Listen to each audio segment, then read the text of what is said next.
The spring evening of 1968 had painted loss, angelus in shades of gold and amber as the sun descended behind the Hollywood Hills. A gentle breeze carried the scent of jasmine through the streets of Chinatown, where families strolled past shops closing for the night, and the first stars began appearing in the darkening sky. Inside the Golden Dragon restaurant, one of Chinatown's most elegant establishments, red silk lanterns cast a warm glow over white tablecloths and polished silverware. The restaurant had stood on this corner for 30 years, serving generations of families and becoming a quiet landmark of sophistication in a neighborhood known for its bustling energy. The soft melody of jazz drifted from a corner where an elderly pianist played with gentle precision, his weathered fingers dancing across ivory keys with the ease of decades of practice. Crystal glasses clinked in quiet celebration. Conversations hummed at respectful volumes, and the aroma of Cantonese cuisine filled the air with promises of an exquisite dining experience. It was the kind of place where important deals were sealed and anniversaries were celebrated in style at a private table near the window. Tucked away from the main dining area, Bruce Lee sat across from his wife Linda. It was their 4th wedding anniversary, a rare evening stolen from the relentless demands of his career.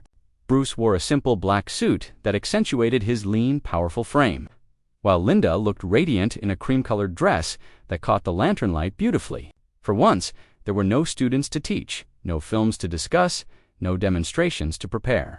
Tonight belonged only to them. The restaurant owner, Mr. Chen, had personally escorted them to the best table in the house. He knew Bruce well and understood the value of discretion.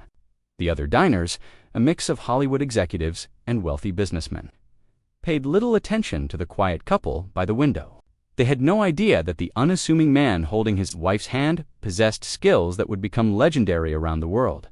The peace shattered when the front door burst open with unnecessary force. For men entered, their voices loud enough to make several diners wince. They wore expensive suits stretched tight over massive frames, and their laughter carried the unmistakable edge of alcohol-fueled aggression. At the center of the group stood Duke Morrison, a professional wrestler whose reputation preceded him like a storm warning. At 6 feet 5 inches and 260 pounds of sculpted muscle, Duke had earned the nickname the Destroyer through 30 consecutive victories in the ring. His methods were brutal, his temper legendary, and tonight, his blood was swimming with whiskey. If you want to discover what happens when a 260-pound professional wrestler threatens Bruce Lee's wife, and why this night became one of the most terrifying yet beautiful demonstrations of controlled power ever witnessed, stay until the end.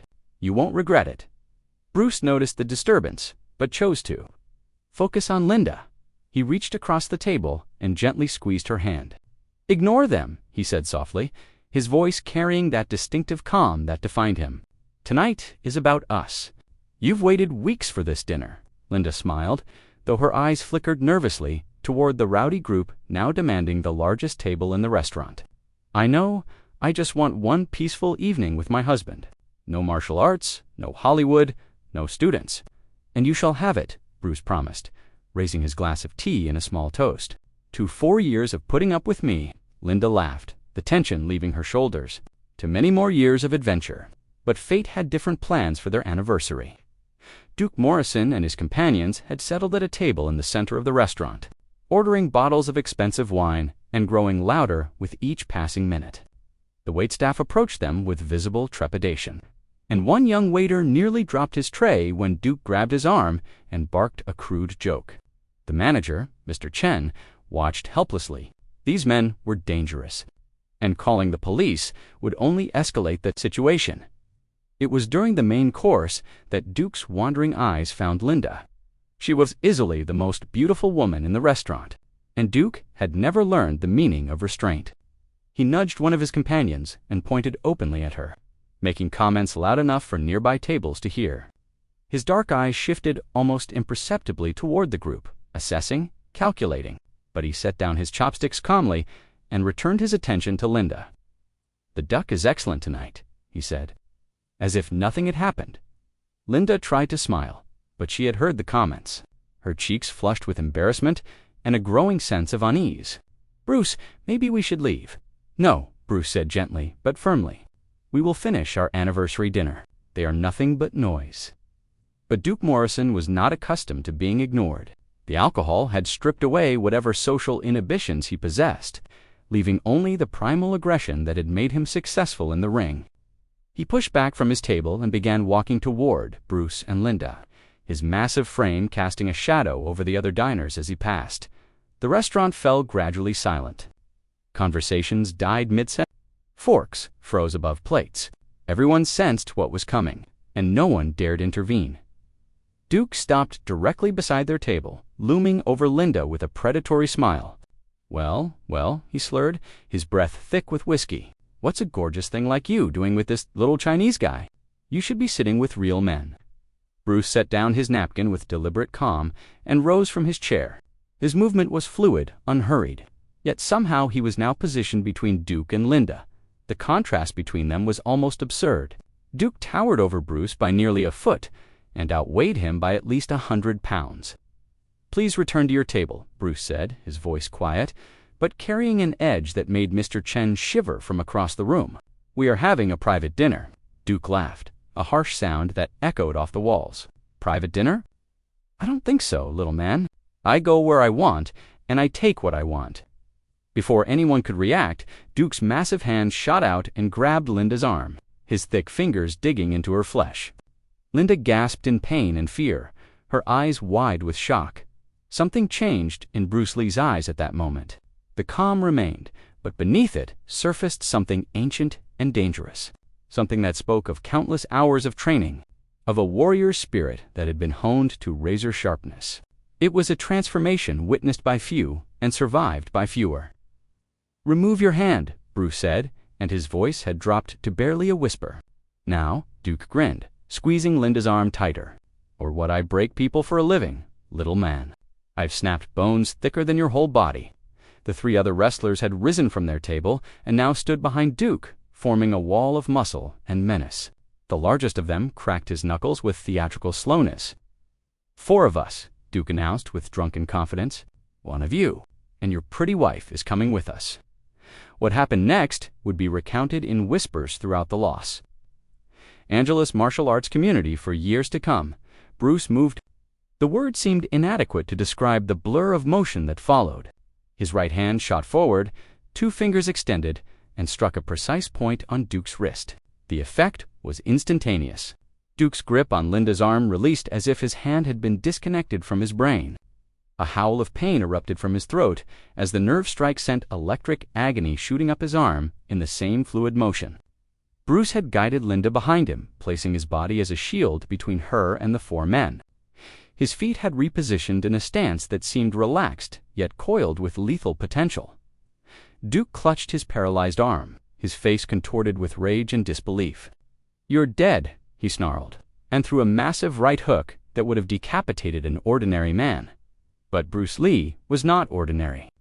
He slipped the punch by millimeters, and as Duke's momentum carried him forward, Bruce delivered 3 strikes to the body with such speed that witnesses later swore they saw only one movement. Duke's eyes bulged. The air evacuated his lungs. He doubled over, gasping like a fish torn from water. The 3 other wrestlers charged simultaneously. 8 seconds later, all 3 were on the ground. The first received a knee strike to the thigh that collapsed his leg beneath him. The second caught a palm strike to the throat that left him clutching his neck, unable to breathe properly. The third attempted a tackle, but found himself swept off his feet and pinned face first to the polished floor. His arm locked at an angle that promised breakage with the slightest additional pressure. Bruce released him and stepped back, his breathing completely undisturbed, his suit still perfectly arranged. Not a single bead of sweat marked his brow.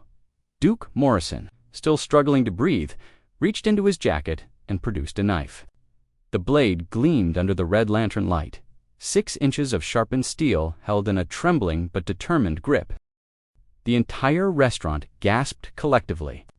Linda screamed her husband's name. But Bruce did not retreat. He stepped forward. Duke slashed wildly, the blade cutting through the air with a whistle of deadly intent.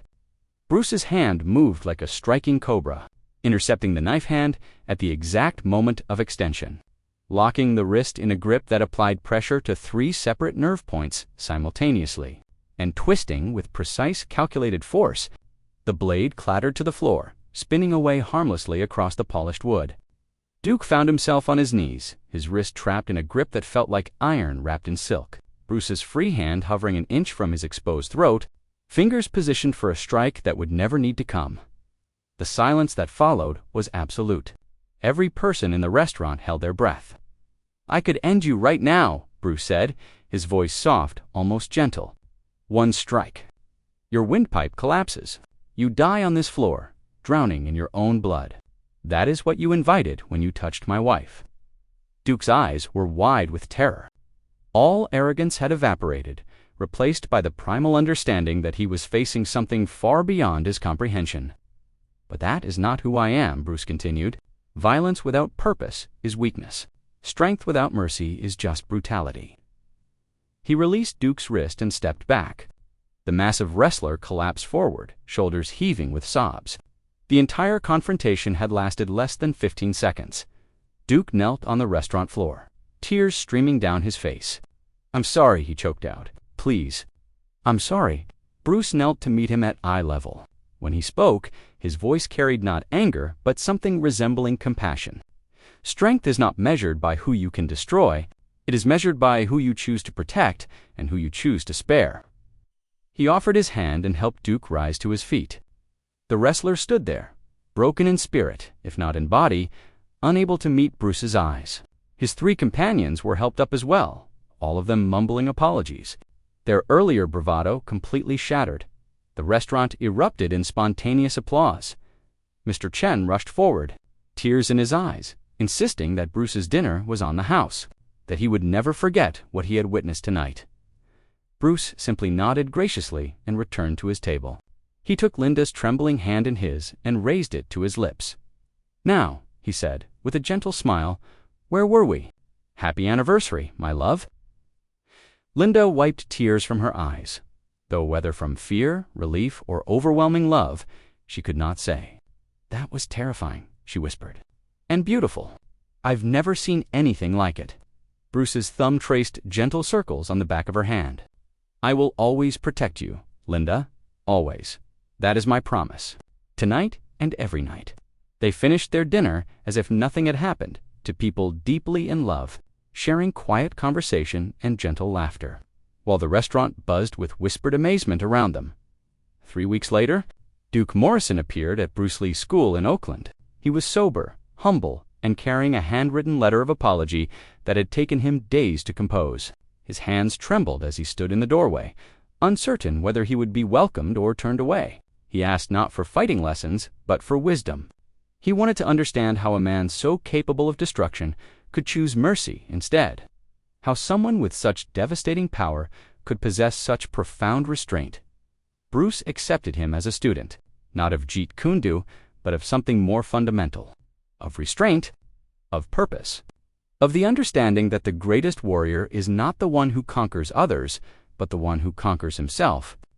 Duke would later tell others that the lesson he learned that night in the restaurant was worth more than all 30 of his wrestling victories combined. The lesson of that spring evening transcended martial arts. It revealed a truth that applies to all of life. True power is not the ability to destroy, but the wisdom to protect, the strength to show mercy, and the love that makes both worthwhile. If this story showed you the difference between violence and true martial arts, don't forget to like this video and subscribe to the channel. Share it with someone who needs to understand that real strength means protecting those you love. Comment below.